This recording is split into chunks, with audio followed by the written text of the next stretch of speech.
It's finally here, Kyle Rittenhouse's testimony. What is going on, everybody? It's your boy Wisco Madman coming at you with day 7 of the Kyle Rittenhouse trial review. I'm just basically breaking down what exactly happened throughout this trial. Today we really start with reviewing some things with, I believe, Sam, one of the car source owners, mostly not notable, just stuff for the record that they're reviewing and confirming. There's a lot of that kind of back and forth stuff throughout this trial that, for the most part, when it comes to giving a shit about whether or not somebody is guilty, it's more or less trial formalities and different things that they do. Things that you and I don't really give a shit about. So really where the interesting part of day 7 gets is Kyle's testimony. So as I had stated in previous videos, we are at the point in the trial where the defense is calling their witnesses.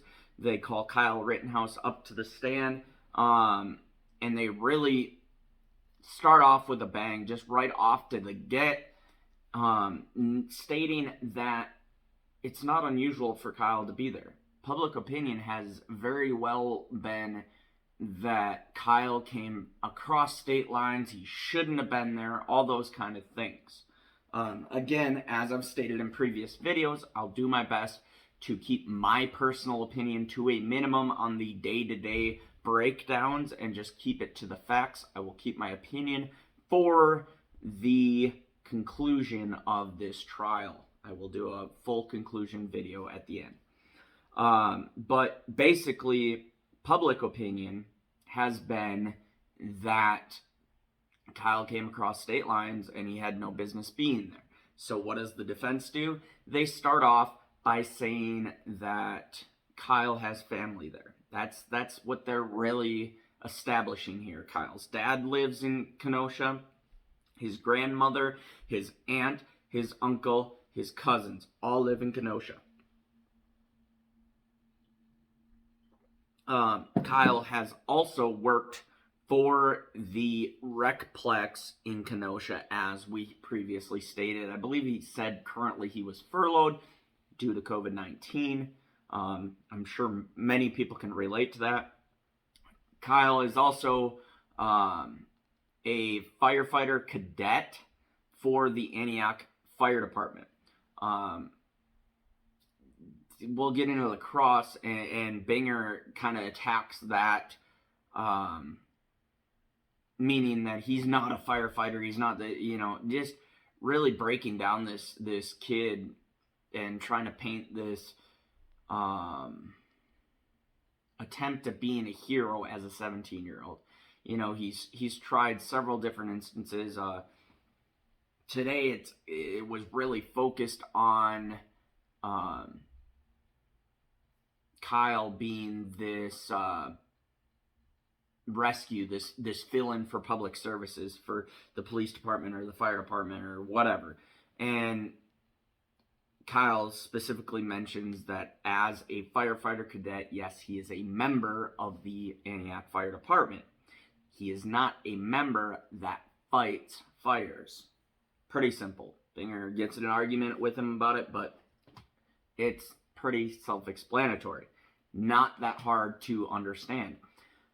He's also going to Arizona State University online for his nursing degree. Currently, this is post what happened. He started off the morning of the 25th. He was cleaning graffiti off Ruther Central High School.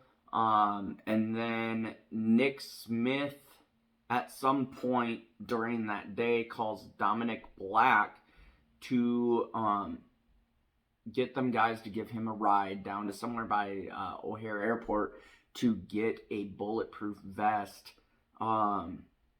It ends up, Kyle says that he doesn't need his. The reason why Kyle Rittenhouse has a bulletproof vest is because he's also worked with, I shouldn't say, worked is very, when I say worked with, I mean he was in a program. He's not a police officer, but he worked with one of the police departments, and they issued him a bulletproof vest for ride-alongs or for whatever he was participating with them for. So that's where that bulletproof vest came from. That's the same vest that Kyle ends up borrowing Nick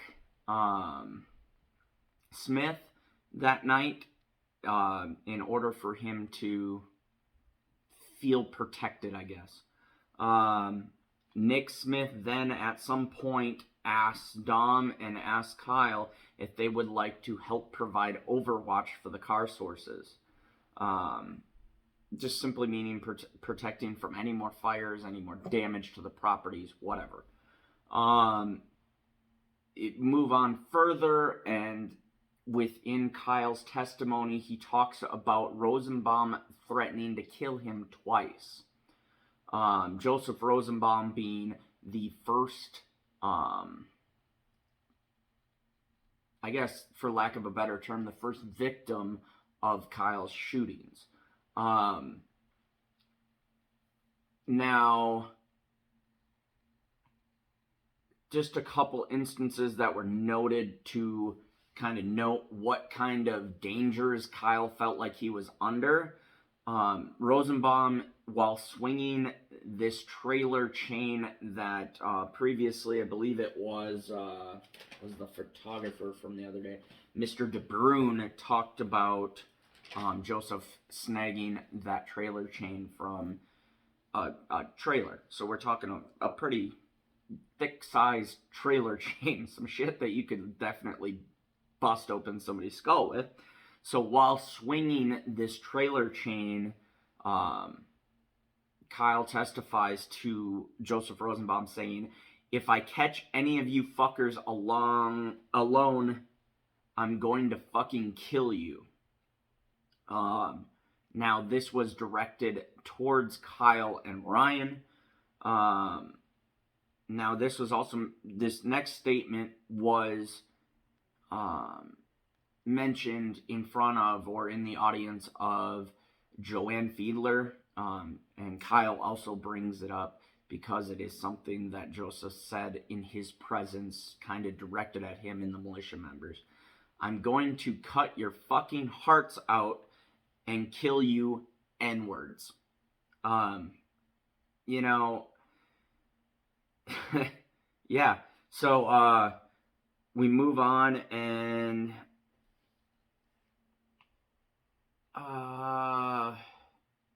Kyle headed to car source number 3 to put out a fire. The fire was in the back seat of a Duramax. They refer to it as the Duramax because it's the Duramax that they all know of for this trial. There was a Duramax in the lot of car source number 3. Kyle goes to approach this. Now there's a number of cars here, and when he comes around and goes in there, the particular way that he entered was from the street. You have the street, and then you have these cars that are kind of over here, and he goes and walks in between these two cars, and the Duramax is on the right-hand side. I guess the fire is in the back seat. As Kyle approaches this fire to put it out, he steps back and sets down the fire extinguisher because he has come up on Joshua Zeminski, who comes out of the cars, or out from in between the cars. However it was, he emerges from hiding there and steps out towards Kyle with a pistol. Like I said, as he emerged out with that pistol, Kyle steps back, puts down this fire extinguisher, and attempts to head north to car source number 2. At least that's how Kyle describes it in his head. The reason why I say describes it in his head is because when he turns and he looks over his shoulder, he realizes that he's more or less cornered, or he's beginning to be cornered, because Joseph Rosenbaum is kind of off over here, I guess, is how I would take it. Or maybe it was probably more to the right, because he ends up running to his left towards the car source. So, when he sees that he's almost okay. So that I noted here, you guys have probably seen excerpts from different media sources that talked about Kyle's fake crying and everything else. My personal thing is he was a 17-year-old at the time during this trial. He's 18 years old. He's recalling how helpless he felt, and he breaks out crying. I think it was genuine. It came across as genuine to me. It can go any way you want it to go. Obviously, the media wants to play that it wasn't self-defense. Like I said, it came across as genuine to me. The judge then cuts to break, like a 5-10 minute break, whatever, bathroom break for everybody, because Kyle's seems genuinely uncontrollably crying. He's kind of breaking down a little bit, having a moment, so the judge breaks. That to me means that the judge kind of took it as a genuine moment for him, and wanted him to be able to have a moment to get a hold of himself. So we come back from the break, and now at this point, Kyle turns, feeling almost cornered by Rosenbaum, as I had said before he started crying, and Ziminski, Joshua Ziminski, hollers over to Rosenbaum, or instructs him to get him and kill him. So Kyle runs towards the car source building off to his left, towards the corner of that building, kind of, where he did that kind of circle off pattern as we've seen in the videos. And Kyle claims with Rosenbaum chasing him, he saw what he now knows is that hospital bag that was spoke of earlier, clear plastic hospital bag, kind of a backpack type of thing, whatever it was. But he saw this, and little to his knowledge, it looked, what he says it looked like was possibly the chain, with how the light hit it, or how the lighting was at the time. Basically, I took that as it's a kid in panic, dude. He's being chased down. He's freaking out, and he probably made several rash decisions in this case based on things that he thought he saw. So he says he's assuming, based on video, that Mr. Rosenbaum was about to swing the hospital bag, or did swing the hospital bag at him, but with how the lighting was, he thought it might have been the trailer chain he's seen him with earlier. So obviously his mind was playing some tricks on him, based on prior memory, knowing that Mr. Rosenbaum had a chain with him. Kyle then hears gunshots behind him as he's kind of, I'm assuming, running, glancing at the same time. So he's running, and then he hears behind him those gunshots from Mr. Ziminski. He obviously doesn't know where that gunshot came from per se. He knows he's being chased. He knows he hears gunshots. He then snaps around after those gunshots, thinking that somebody's shooting at him, and he states it like this: Rosenbaum is from him to the judge. So, the witness stand here, say I'm sitting in the witness stand, and you got the judge that's up over just out of camera sight, so 4 feet or so, maybe 6 feet, something in that range is what they speak to. With his arms out in front of him, trying to run after Kyle. Kyle mentions he remembers his hand on the barrel of, he says, I remember his hand on the barrel of my gun, and then he shoots him 4 times at that point. He's at the corner of the car search when this happens, and he circles through these cars and back around, and by the time he circles back around, they talk about Richie McGinnis, the reporter from earlier in the trial. What the hell is that one for Tucker Carlson? I can't remember. So, Richie McGinnis, Daily Caller.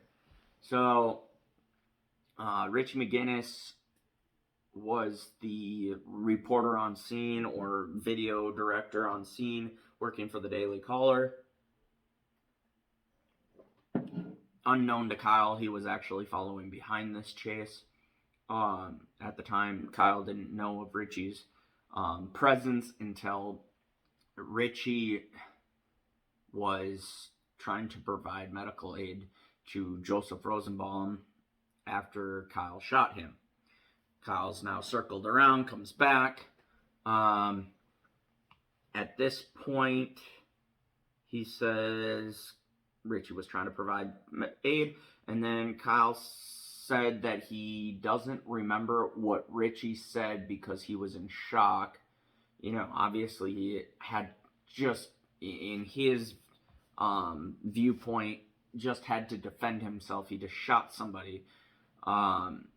So he's in shock, and now if we call back or harken back to what Richie said in his testimony, Richie says that he told him to call 911.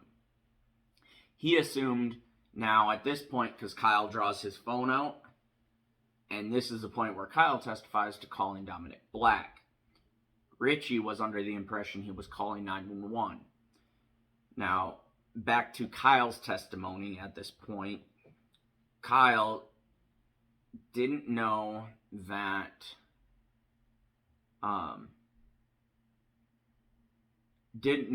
Richie had just told him to call 911.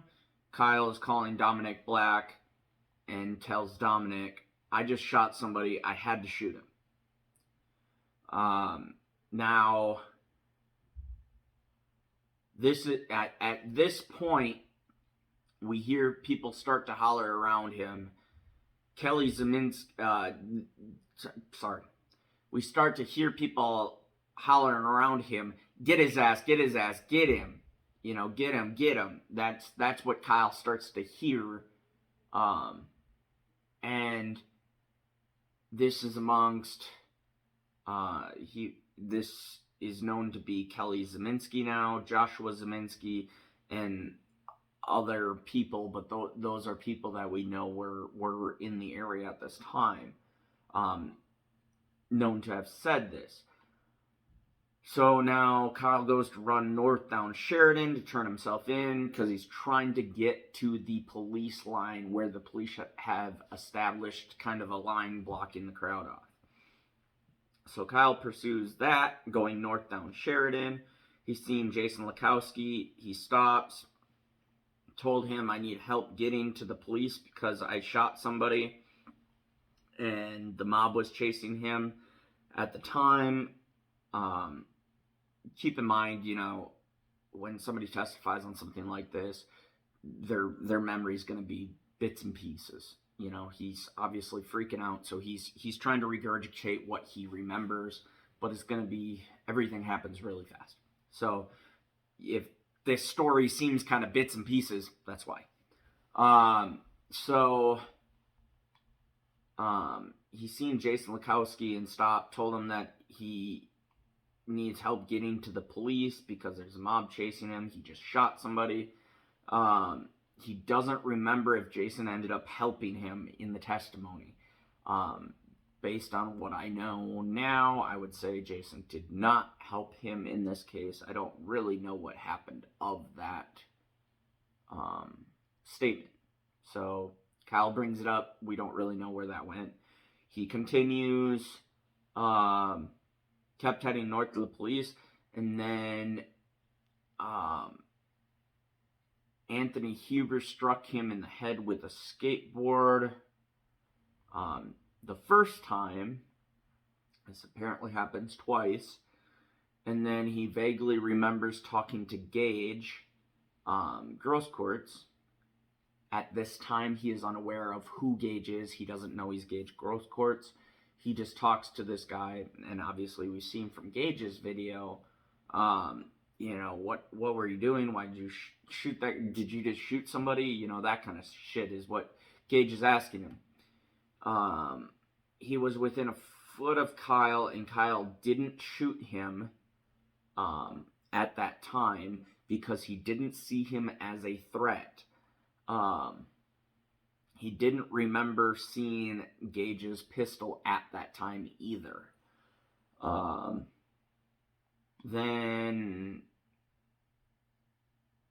when Kyle was struck by Anthony Huber's skateboard the first time, Kyle said that he kind of tried to block it or whatever, but it still struck him in the neck, and then I guess the skateboard kind of went flying, like Anthony lost it and had to go get it or something of that sort, is kind of how that came off.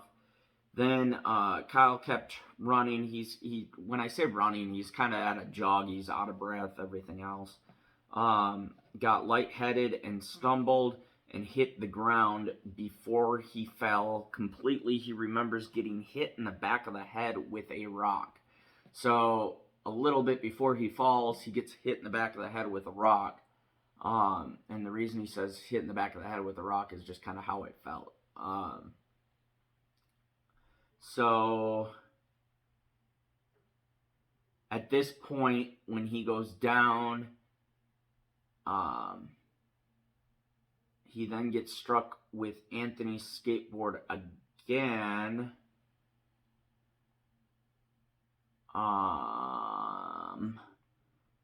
One man runs up as he... so the dropkick man that we talked about earlier runs up and kicks Kyle in the face. Kyle fires 2 shots at him. Then Anthony goes to hit him with the skateboard, and Kyle shoots him once. Kyle shot dropkick man because he feels like he would have stomped his face in if he didn't fire, which, I mean, seems reasonable, but that's kind of debatable on deadly force versus someone. Then it says, as Kyle is attempting to... Okay, so Kyle gets struck with Anthony Huber's skateboard as he tries to get up after getting dropped, basically kicked in the face, and that's when Anthony Huber strikes him in the head a second time. Then Anthony tries to grab his gun, he claims. He could kind of feel that strap coming up off him. And that's when Kyle fired that one shot into Anthony. Then Kyle then lowers his weapon while Gage's hands are up, coming up to him. Kyle looks down and Gage lunges at him, kind of his right hand with the gun pointed at Kyle's face, his left hand going for Kyle's gun. Now, this is when Kyle shoots him in the bicep there. Now, the defense brings up, Gage's testimony said that Kyle was re-racking his weapon while Gage's hands were up. Did you re-rack your weapon? Kyle responds, no, I did not. Defense brings out the gun and shows the jury that a re-rack is about a 3 to 4 inch movement on an AR-15. So it's not something that's mistakable. you would be able to tell whether or not somebody's re-racking. Also, when you re-rack, it would kick a shell out. There were no extra shells. So obviously that was a lie. And we know that from forensics. So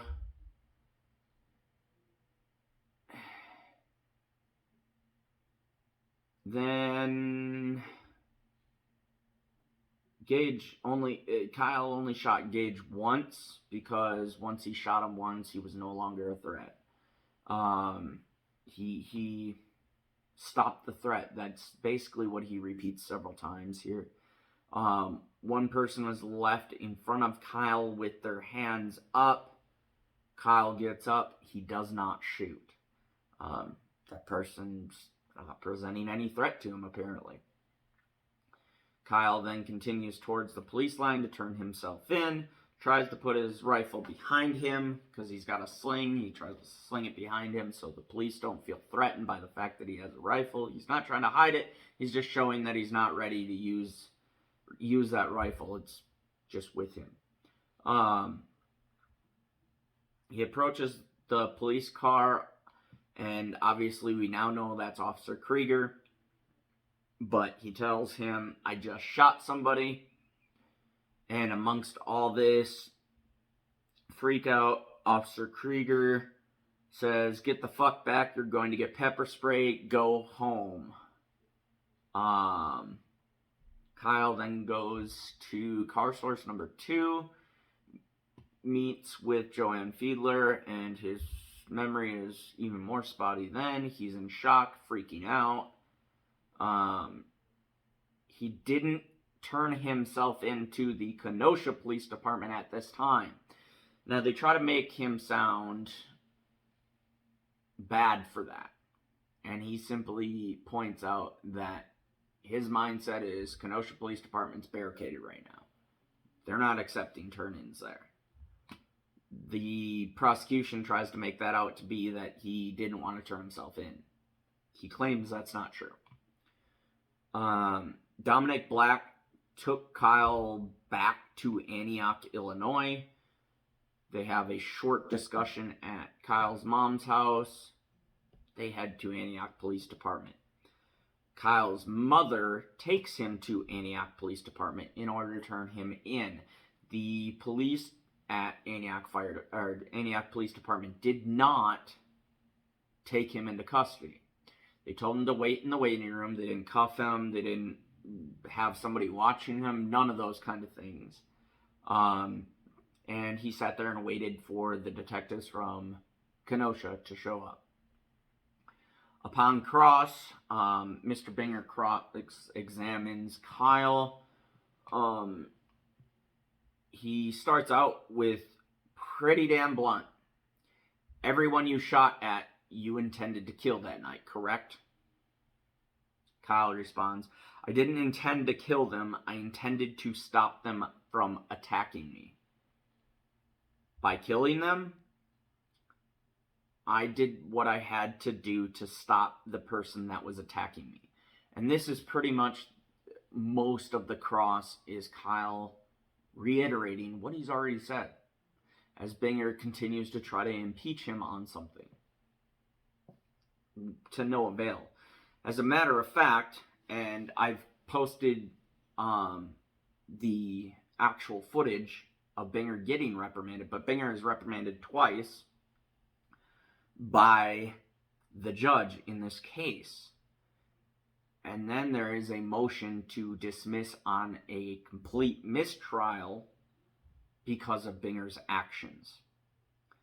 I've stated previously that I think Binger is putting too much politics into this and trying to be very anti-gun and everything else instead of focusing on the exact case at hand. If the evidence says somebody was defending themselves, then why continue to push? The job of a district attorney is to find the truth, not make your own narrative. So, I just simply noted This goes back to what I said. The judge stopped him. So there's a sidebar, and the judge says to Binger, "You are right on the borderline of violating the defendant's right to remain silent by commenting on it." He continuously comments throughout this cross-examination on the fact that the defendant, Kyle Rittenhouse, wanted to remain silent. And then he tries to impeach him on interviews and everything else. We have constitutional rights for a reason, Mr. Binger. That's all I'm going to say on that for now. So, he also tries to go after Kyle for his TikTok. 4 Doors, More Whores. As people probably already know, that is his username. And Binger doesn't make any comments on that, but he obviously says the username for a reason. Then he says, your quote on your TikTok is, "Bruh, I'm just trying to be famous." Binger basically spends a good chunk of the time during cross-examination trying to make Kyle seem like that's what he was doing in Kenosha that night. He's tried to paint him as Mr. Call of Duty. He tried to bring up, the fact that Kyle plays Call of Duty and that's what he was trying to do that night, that's what that scene was all about. It's video games that caused that problem. We all remember that narrative in the late 90s, early 2000s. Then he tries to paint Kyle as just simply trying to be a hero that night. And that was his way of trying to be famous. He tries to get him to seem like he's trying to be famous because of the interviews that he may have done with any news reporters. Like, dude, that's the game of high profile. That's just what it is. So, he really just tries to paint Kyle in any light that he can to make Kyle look bad.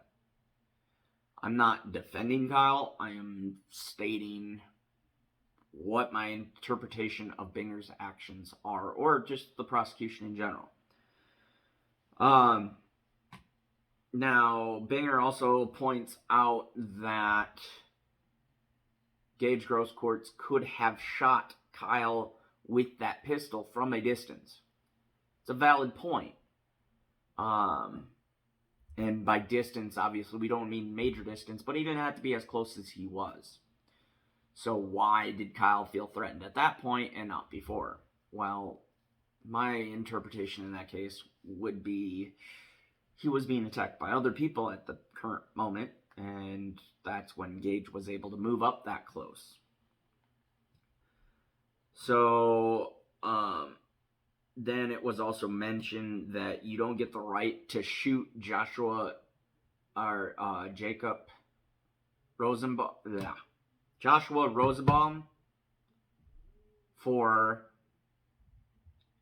Jacob Zeminski's shooting. The firing in the air that we now know was Jacob Zeminski. Oh, for fuck's sake. Mr. Zeminski is the one that fired in the air. Rosenbaum is the one that Kyle shot. He was just pointing out that you don't get to shoot Mr. Rosenbaum because Mr. Zeminski fired a shot in the air and scared the shit out of you. That's kind of the general gist there. Sorry that I got tongue twisted with the two names. I've been having issues mixing those up the whole time. But there you have it. That's pretty much what the day consisted of. I strongly encourage you to watch my excerpt, the two incidences in which Binger is reprimanded by the judge for violating constitutional rights and for really, things that he very well could get disbarred for. Yeah, this has been your boy Wisco Madman. Catch me for day 8 of the Rittenhouse trial breakdown. And like, comment, share, subscribe.